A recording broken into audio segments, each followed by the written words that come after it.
বন্ধুরা, আজকের ভিডিওটা খুবই ইন্টারেস্টিং হতে চলেছে। কারণ আজ আমরা কথা বলবো পশ্চিম আলুচক খেজুরি এলাকায় হওয়া এক বিগ লেভেলের সাউন্ড কম্পিটিশান নিয়ে। এই কম্পিটিশানে দুটো সেটা বড় বড় ছিল, তো পাওয়ার মিউজিক এবং অরব মিউজিক, এই দুটো নামই বড় বড়। তো তবে এখানে একটা মজার ব্যাপার ছিল, কিন্তু এটা কিন্তু পুরোপুরি ফেস টু ফেস কম্পিটিশন ছিল না। পাওয়ার মিউজিক একটা গ্রামে একটা ধারে স্ট্যান্ডিং বাজছিল, আর অরব মিউজিক আর একটা গ্রামে রাস্তার উপরে স্ট্যান্ডিং বাজছিল। তাই আজকের ভিডিওটা আমরা দেখব কার সেটআপ কেমন ছিল এবং কার পারফরমেন্স কেমন ছিল, আর পরিষ্কার পাবলিকের রিয়াকশানও কেমন ছিল। তাই ভিডিওটা বন্ধুরা শেষ পর্যন্ত দেখতে থাকো। তো আমি তোমাদেরকে বলবো শেষের দিকে কার পারফরমেন্স কেমন হয়েছে কি না হয়েছে। প্রথমে আসি পাওয়ার মিউজিকের ব্যাপারে। পাওয়ার মিউজিক যাকে অনেকেই ওয়েস্ট বেঙ্গল কিং বলে জানে। তো এই সেটআপটিকে একবার সামনে থেকে দেখার জন্য ভাই ওই ওই যে এলাকার পুরো পাবলিক প্রচুর লোকের ভিড় হয়ে গেছিলো ওই সেটআপটাকে দেখার জন্য এবং ফার্স্ট টেস্টিং শোনার জন্য। সত্যি কথা বলতে কি, পাওয়ার মিউজিকের ফ্যান বেস একদম নেক্সট লেভেলের। শুধু যুবকরা গ্রামের শুধু কি বলে, শুধু যুবকরা না, গ্রামের দাদা বৌদি দিদি বোন দাদু ঠাকুমা সবাই এসে জড়ো হয়েছিল পাওয়ার মিউজিকের টেস্টিং আর পারফরমেন্স দেখার জন্য। পুরো জায়গাটাকে যেন অডিয়েন্স দিয়ে ভর্তি করা হয়েছিল। তারপর যখন ডিজি স্টার্ট হলো, তো তখন ভাই পাবলিকের যে উল্লাস, যে চিৎকার, যে উত্তেজনা, সেটা শুধু পাওয়ার মিউজিক লাভাররাই বুঝতে পারবে। স্পিকার চেকের সময় যা হলো, ডিজে MS প্রেজেন্টের একটা স্পিকার চেক শুরু করলো পাওয়ার মিউজিক। তাই তখনই বোঝা গেলো পাওয়ার মিউজিকের আসল ক্ষমতা। স্পিকার চেক পড়ার সাথে সাথে মাটির ধুলো উঠতে শুরু করে তোলো, আর লোকজন স্পিকার চেক স্পিকার চেক সবে মাত্র শুরু হয়েছে, লোকজন নাচা শুরু করে দিয়েছে। গ্রামের দিদি বৌদি দাদারা সবাই মোবাইল নিয়ে রেকর্ডিং করা স্টার্ট করে দিয়েছিলো। এগুলো দেখতে অ্যাকচুয়ালি সত্যিই ভালো লাগে। কারণ কেউ কেউ আবার দৌড়ে যাচ্ছিল, ঠিক আছে, কেউ কেউ দৌড়ে পেল, কারণ সবাই তো আর হেভি প্রেশারটা সহ্য করতে পারে না।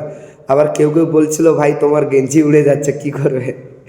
পাওয়ার মিউজিকের প্রেশারটা সেই নেক্সট লেভেলেরই ছিল।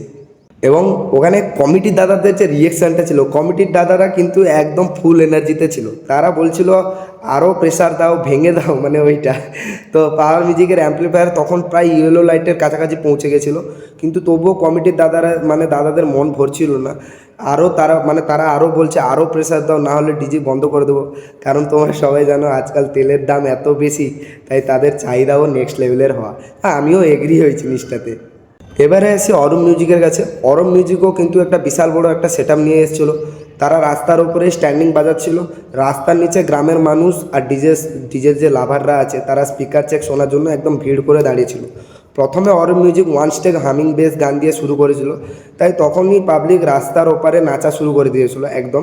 কিছুক্ষণ পরে যা হলো, ভিড়টা একটু কমে গেছিলো, আর ভিড়টা কমে যাওয়ার সঙ্গে সঙ্গে তখনই অরব মিউজিক দিল নেক্সট লেভেলের স্পিকার চেক। তাই তখন রাস্তার ওপর জলের বোতল আর খালি ডাব্বা রাখা ছিল। তো ওরা আর কি বলবো, বেস পড়ার সাথে সাথে ডাব্বা আর জলের বোতল নাচতে শুরু করে দিয়েছে বলতে পারো। কি প্রেশার, কি ভাইব্রেশন, পুরো রাস্তাটা যেন কাঁপছে ভূমিকম্পর মতো। কিন্তু তাতেও কমিটির দাদাদের মন ভরেনি। তারা ডাব্বার ভিতরে আরও জল ঢেলে দিয়েছিল। তারপর অরব মিউজিককে আবার একটা নতুন স্পিকার চেক দিল, খতরনাক স্পিকার চেকটা সঙ্গে সঙ্গে পড়ার সঙ্গে সঙ্গে জলের ডাব্বা রাস্তার উপরে এমনি এমনি করে নাচা স্টার্ট করেছে। জল তো উপরে এমনিতেই উঠছে, তার সঙ্গে ডাব্বাও নাচা স্টার্ট, তার সঙ্গে পাবলিকও নাচা স্টার্ট করে দিয়েছে। তো তবুও কমিটির দাদারা বলতে লাগলো, দাদা রানিং বেস লাগাও, রানিং বেস লাগাও। ডিজেল লাভাররা সবাই জানে রানিং বেসের পাওয়ার কতটা। অপারেটর দাদারা দাদাদের বারবার বলা হচ্ছিল। ওভারঅল কমিটির পুরো দুটো কমিটিরই, যে পাওয়ার মিউজিকের কমিটি এবং অরব মিউজিকের যে কমিটি, ওই দাদাগুলো বলছিল যে রানিং বেস লাগাতে। তারা রানিং বেস অনেকদিন মনে হয় শুনতেই পায়নি, তো রানিং বেস লাগাতে বলছিল। ও ওভারঅল বলতে গেলে অরব মিউজিকও খুব খাতারনাক পারফরমেন্স দিচ্ছিল। এবারে যদি আমরা দুটো সেটআপের কথা বলি, পাওয়ার মিউজিক যখন স্পিকার চোখ করছিল তখন পুরো ধুলো উড়ছিল, প্রেসার ভাইব্রেশন কোয়ালিটি বেস পুরো এলাকা কাঁপাচ্ছিল কিন্তু। আর পাবলিকের রিয়েকশানটা একদম নেক্সট লেভেলের, প্রচুর পাবলিক ছিল। আর স্পিকার চেক করার সঙ্গে সঙ্গে নিচ থেকে একদম ধুলো পুরো কি বলে সেটআপটাকেই পুরো অন্ধকার টাইপের করে দিয়েছে, এত ধুলো উড়েছিল।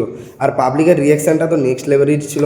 পাওয়ার মিউজিকের বেস এবং মানে প্রেসারটা একদম লং থ্রোতে বেরোচ্ছিলো, মানে অনেক দূর পর্যন্ত যাচ্ছিল।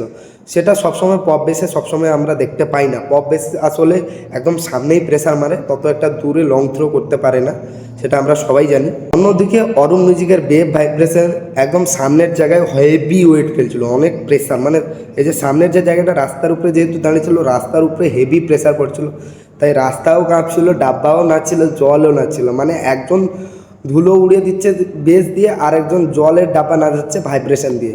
তো এখানে ক্যাবিনেটের পার্থক্য আছে। আর একটা বিষয় মনে রাখতে হবে, দুটো সেটআপের ক্যাবিনেট আলাদা আলাদা। পাওয়ার মিউজিকের এএসপি ক্যাবিনেট, অরুণ মিউজিকের বি ক্যাবিনেট। তো দুজনেরই মানে কি বলে রেজাল্টটা টোটালি একটু ডিফারেন্ট হবে, কারণ দুটো মানে দুটো বক্স পপ বেস হলো 3 বেস, 4 বেস বা 2 বেস, এগুলোর অনেক রকম পার্থক্য থাকে এবং কারিগরও আলাদা। এএসবি কারিগর আলাদা, বি ক্যাবিনেটের কারিগর আলাদা, তাই পারফরমেন্সও স্বাভাবিকভাবে আলাদা হয়।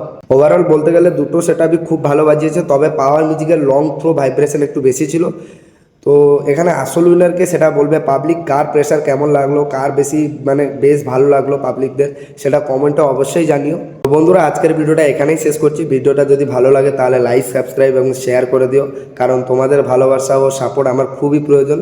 আবার পরে দেখা হবে পরের ভিডিওতে। ধন্যবাদ সবাইকে।